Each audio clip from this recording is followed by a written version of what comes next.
विधानसभा की भर्तियां रद्द करने की तैयारियां। आज की सबसे बड़ी खबर, विधानसभा की भर्तियां रद्द करने की तैयारी। कुंजवाल और प्रेमचंद्र अग्रवाल के समय हुई भर्तियों पर तलवार। 2016 में स्पीकर रहते 159 कर्मचारी भर्ती किए थे गोविंद सिंह कुंजवाल ने।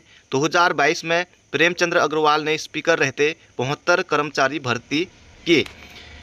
विधानसभा में कांग्रेस और भाजपा शासनकाल में हुई बैकडोर भर्तियों का निरस्त होना तय माना जा रहा है।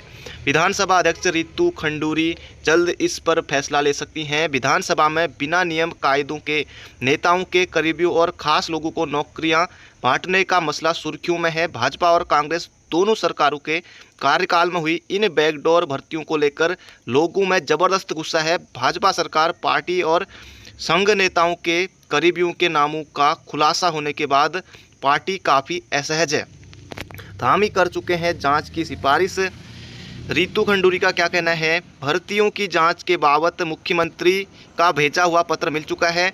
मैं अभी दिल्ली में हूं, जल्द देहरादून पहुंचूंगी। इसके बाद ही भर्तियों की जांच को लेकर फैसला लिया जाएगा, ये कहना है विधानसभा अध्यक्ष का। धामी जी का क्या कहना है? सरकार ने पारदर्शिता का संकल्प लिया है और जिस पर वह पूरी तरह से अडिग हैं। विधानसभा में जो भी नियुक्तियां धांधली से हुई हैं उन्हें निरस्त होना ही चाहिए। अब दोस्तों ये भर्तियां निरस्त हो सकती है। विधानसभा वाली अपनी राय कमेंट बॉक्स में जरूर से दीजिएगा। गोविंद सिंह कुंजवाल रख गए थे 159 कर्मचारी। कांग्रेस नेता गोविंद सिंह कुंजवाल 2016 में स्पीकर रहते हुए 159 कर्मचारी भर्ती किए थे। इसमें 6 रक्षक ऐसे भी हैं जिन्हें पीआरडी से रखा गया। खास बात यह है कि अपने विधानसभा क्षेत्र जागेश्वर के कई लोगों को उन्होंने नौकरियां दी। उनके कार्यकाल में रखे गए कर्मचारी अभी तक नियमित नहीं हो पाए हैं, जिस वजह से इनकी नौकरियों पर अब संकट खड़ा हो गया है। प्रेमचंद्र ने की थी 72 भर्तियां। विधानसभा में 231 विवादित नियुक्तियों पर लटकी तलवार। विधानसभा अध्यक्ष के लौटने का इंतजार, जांच के आदेश दे सकती हैं खंडूरी। 158 नियुक्तियां हुई थी 2016 में। 2021 में 73 नियुक्तियां की थी प्रेमचंद्र अग्रवाल ने। तो ये भर्तियां अब रद्द हो सकती है, निरस्त हो सकती हैं। पेपर लीक, दागी आरएमएस कंपनी को भेजा नोटिस, ब्लैक लिस्ट होगी। शिकंजा कंपनी मालिक और 2 कर्मचारी जा चुके हैं जेल। 1 सप्ताह में जवाब नहीं दिया तो होगी कार्रवाई। आयोग ने नोटिस में स्पष्ट किया कि 7 दिन में अगर कोई जवाब न मिला तो यह मान लिया जाएगा कि कंपनी को इस संबंध में कुछ नहीं कहना है। इसके बाद आयोग नियमानुसार आरएमएस कंपनी को ब्लैक लिस्ट कर देगा। सीबीआई जांच पर कोई आपत्ति नहीं, डीजीपी। तो डीजीपी ने कहा है कि सीबीआई जांच पर कोई आपत्ति नहीं। पुलिस महानिदेशक अशोक कुमार ने कहा कि अधीनस्थ सेवा चयन आयोग की भर्तियों में गड़बड़ी की जांच यदि सरकार सीबीआई से कराती है तो पुलिस को कोई आपत्ति नहीं है। सीबीआई जांच पर निर्णय का अधिकार सरकार का है। उन्होंने आश्वासन किया है कि जब तक जाँच पुलिस के पास है, छोटा या बड़ा कोई बख्शा नहीं जाएगा। एसटीएफ इस मामले की पूरी तत्परता के साथ काम कर रही है। स्नातक परीक्षा पेपर लीक मामले में 32 आरोपियों को गिरफ्तार कर चुकी है। हरदा ने राजू के पक्ष में किया ट्वीट, वापस लिया। पूर्व शिक्षा मंत्री पर 8 रिश्तेदारों को नौकरी दिलवाने का आरोप सोशल मीडिया में वायरल हो रही। शिक्षा विभाग में नियुक्ति की खबर। पहले शिक्षक भर्ती में पैसा चलता था, मैं पारदर्शिता लाया, अरविंद पांडे। क्या गजब बात कही इन्होंने। पहले शिक्षक भर्ती में पैसा चलता था, मैं पारदर्शिता लाया, तो इनको नियुक्ति कैसे मिली ये भी तो बताइए जनाब। पूर्व शिक्षा मंत्री अरविंद पांडे पर शिक्षा एवं पंचायती राज विभाग में अपने 8 रिश्तेदारों को नौकरी दिलाने का आरोप है। सोशल मीडिया में इसकी खबर वायरल हो रही है। तो ये देखिए दोस्तों, ये है पूरी लिस्ट। पूर्व मंत्री अरविंद पांडे ने अपने कार्यकाल में रहते हुए निम्न विभागों में अपने रिश्तेदार लगाए। सुनील पांडे, सोनू पांडे, धर्मेंद्र पांडे, नाम आप देख सकते हैं। ये सभी बिहार से हैं क्योंकि अरविंद पांडे भी बिहार से ही हैं। रिश्ता क्या है? चचेरा, मारा भाई, भांजा, दामाद, सबको लगा दिया नौकरी पर। और तैनाती कहाँ है? ये देखिए आप, हरिद्वार वाले एरिया में तैनाती इनको मिल गई। पेपर लीक, पॉलिटेक्निक का जूनियर असिस्टेंट गिरफ्तार। बिजनौर के धामपुर में हाकम सिंह के सेंटर पर मुहैया कराया था पेपर। 32 आरोपियों की हो चुकी है गिरफ्तारी अब तक इस मामले में। सीबीआई जांच के विकल्प पर हो रहा मंथन। अधीनस्थ सेवा चयन आयोग के पेपर लीक मामले की जांच में एसटीएफ की अभी तक परवाही कार्रवाई को देखते हुए प्रदेश सरकार सीबीआई जांच के विकल्प पर तत्काल निर्णय नहीं लेना चाहती है। सूत्रों के मुताबिक प्रदेश सरकार इस मसले पर गहन विचार विमर्श के बाद ही निर्णय लेगी। इस मामले में मुख्यमंत्री उच्चाधिकारियों से भी राय शुमारी करेंगे। मुख्यमंत्री का मानना है कि एसटीएफ की जाँच सही दिशा में वो अपना काम कर रही है। पेपर लीक में शामिल सिपाही निलंबित, तो सिपाही को भी निलंबित कर दिया गया है। 21 दिन से गैर हाजिर चल रहा था राजवीर। असिस्टेंट प्रोफेसर के लिए 40 लाख रुपए मांगने की शिकायत। हरिद्वार जिले के शासकीय महाविद्यालय में इन दिनों चल रही नियुक्तियों में एक उम्मीदवार से असिस्टेंट प्रोफेसर के पद के लिए 40 लाख रुपए मांगने का आरोप है। गजब।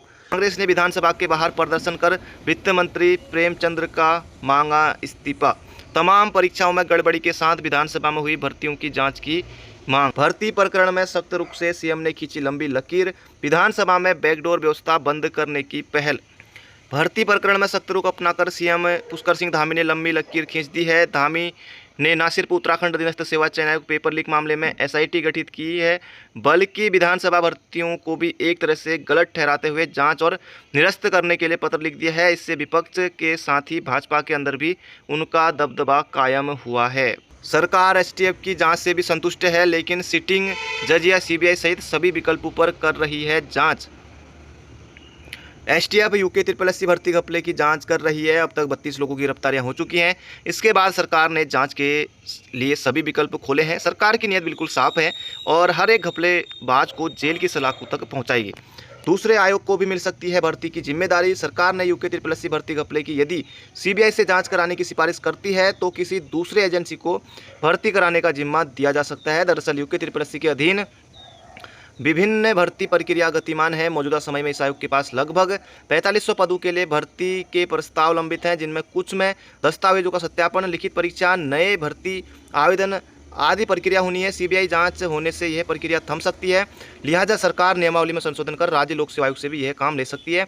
लोक सेवा आयोग अभी समूह गौ से ऊपर के पदों की ही भर्ती करता है। स्वामी ने कहा कि इसके लिए विधि विशेषज्ञों से भी राय ली जा रही है। उन्होंने कहा कि युवाओं की भर्ती प्रक्रिया बाधित ना हो, इसके लिए सभी समुचित कदम उठाए जाएंगे। तो एक दोस्तों बड़ी खबर है, अगर सीबीआई जांच होती है दूसरे आयोग का दोस्तों सहारा यहाँ पर लिया जा सकता है। बाकी पेपर कब होंगे दोस्तों, फिलहाल अब ये देखने वाली बात होगी। 19 लाख में 3 को बेचा पेपर, 2 हो गए फेल। अरे क्या बात। आरोपी कर्मचारी पहले पॉलिटेक्निक में ही चतुर्थ श्रेणी कर्मचारी था, बाद में वो कनिष्ठ सहायक बन गया। भर्ती परीक्षा का पेपर पाने के लिए रुपए देने वाले 3 अभ्यर्थियों ने एसटीएफ के सामने आरोपी की पोल खोली। एसटीएफ के पूछने पर अभ्यर्थियों ने बताया कि 19 लाख रुपए देते, लेकिन 3 में से 2 अभ्यर्थी पेपर में फेल हो गए। इनको बयान दर्ज करने के बाद छोड़ दिया गया। गजब। सचिवालय रक्षक भर्ती के पेपर लीक में परीक्षा नियंत्रक की भूमिका भी संदिग्ध। यूके SSSC के अंदर से लीक हुआ था सचिवालय रक्षक का पेपर लीक करने वाले प्रिंटिंग प्रेस के कर्मचारी को गिरफ्तार कर चुकी एसटीएफ। गोपनीयता को बनाए रखने की पूरी जिम्मेदारी होती है परीक्षा नियंत्रक की। फजीहत के बाद बाहरी व्यक्तियों के प्रवेश पर पाबंदी। उत्तराखंड अधीनस्थ सेवा चयन आयोग ने चौतरफा फजीहत और विरोध के बाद अब मुख्यालय में बाहरी व्यक्ति के प्रवेश पर प्रतिबंध लगा दिया है। शुक्रवार को आयोग के मुख्य द्वार पर सुरक्षा गार्ड ने ताला जड़ दिया था। दूरभाष पर संपर्क करने पर आयोग के प्रभारी अध्यक्ष प्रकाश थपलियाल ने बातचीत करने से इनकार कर दिया। उन्होंने कहा कि आयोग की कोई भी जानकारी देने के लिए आयोग के सचिव अधिकृत है। क्या बात। 33 पदों के लिए 25,805 अभ्यर्थी हुए थे परीक्षा में शामिल। 107 केंद्रों में हुई थी परीक्षा। के भीतर स्थापित की गई प्रिंटिंग मशीन से केवल सचिवालय रक्षक भर्ती का पेपर प्रिंट हुआ था। यह परीक्षा 33 पदों के लिए ली गई थी। आयोग के भीतर प्रश्न पत्र प्रिंट करने की गोपनीयता व पारदर्शिता की पूरी जिम्मेदारी आयोग के परीक्षा नियंत्रक की होती है। आगे जो भी परीक्षाएं होंगी उनमें परीक्षा नियंत्रक की भूमिका महत्वपूर्ण रहेगी। नई कंपनी का चयन करना आयोग के लिए चुनौती। करीब 4455 पदों के लिए 3 लाख से अधिक अभ्यर्थियों ने आवेदन भरे हुए हैं। पुलिस कांस्टेबल के 1521 पदों की लिखित परीक्षा इसमें लंबित है। आयोग के सचिव एस रावत ने कहा कि जल्द ही आयोग नई कंपनी की चयन को लेकर टेंडर जारी करेगा। आवेदन करने वाली सबसे उत्कृष्ट कंपनी को आयोग की ऑनलाइन ऑफलाइन परीक्षाओं की जिम्मेदारी सौंपी जाएगी।